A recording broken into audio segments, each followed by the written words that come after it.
Mohamed Salah has announced that he will leave Liverpool in the summer of 2026, over 8 seasons, more than 200 goals, Premier League and Champions League titles. An era is coming to an end. But let's pause for a second and ask ourselves one question.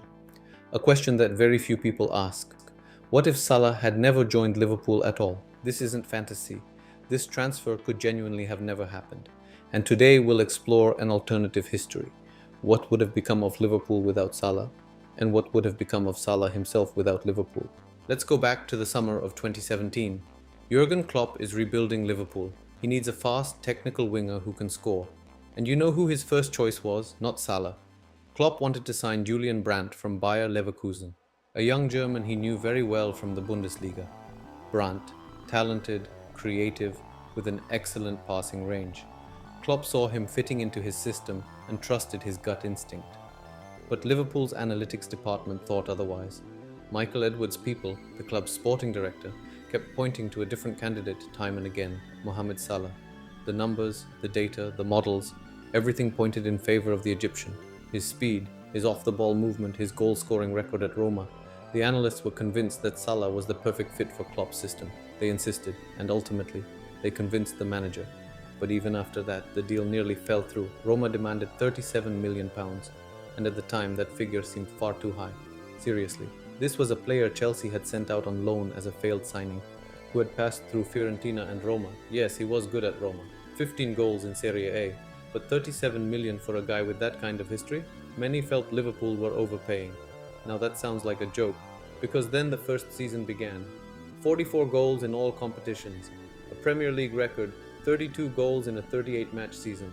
So, let's imagine, Klopp gets Brandt. The analysts lost the argument. What then? Julian Brandt is a good footballer. No irony intended. He still plays for Borussia Dortmund today, starting regularly. But let's be honest. In his entire Bundesliga career, Brandt has never scored more than 10 goals in a single season. Not once. Salah scored 32 in the Premier League alone in his very first season at Anfield. Brandt is a playmaker, a number 10, a player who creates chances. Salah is a goal-scoring machine playing on the wing. These are completely different profiles. Without Salah, Liverpool's attack would have looked fundamentally different. Mane, Firmino and Brandt. That's still a strong trio, but it lacks the killer instinct that Salah brought. Now, the big question. Would Liverpool have won the Premier League in the 2019-20 season?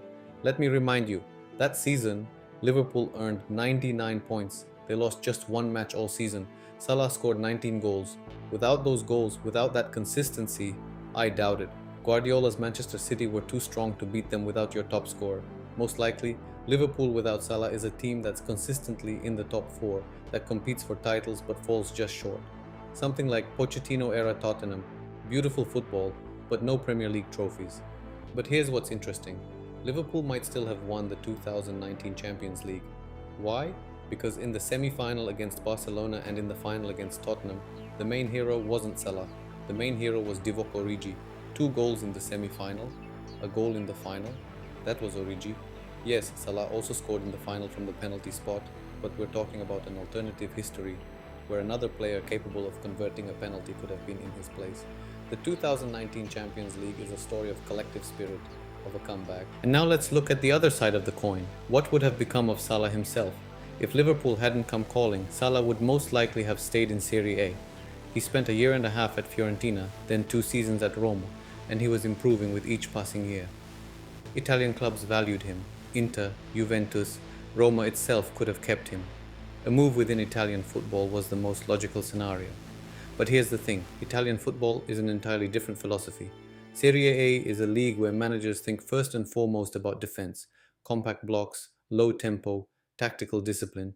It's the polar opposite of what Klopp offered, his insane gegenpressing, high defensive line, and instant transitions into attack. Salah, within the strict defensive Italian style, would probably mean 12 to 15 goals a season.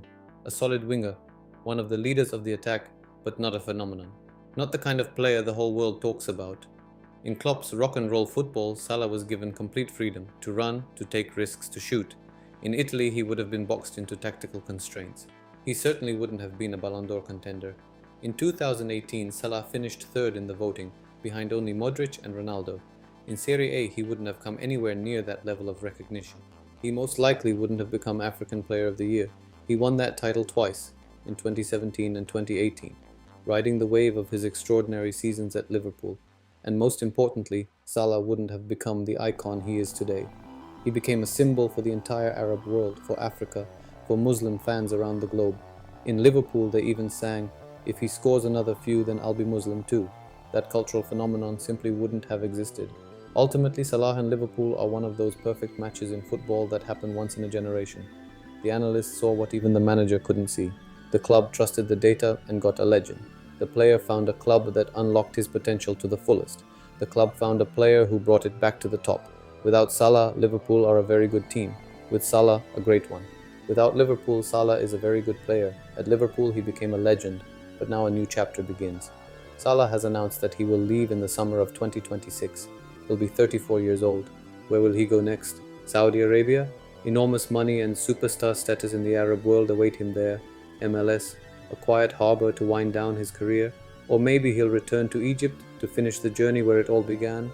Or, and this is the most intriguing option, he stays in England, another Premier League club.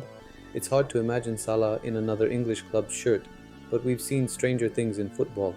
One thing I know for sure, when Salah walks out onto the Anfield pitch in a red shirt for the last time, it will be one of the most emotional moments in Premier League history.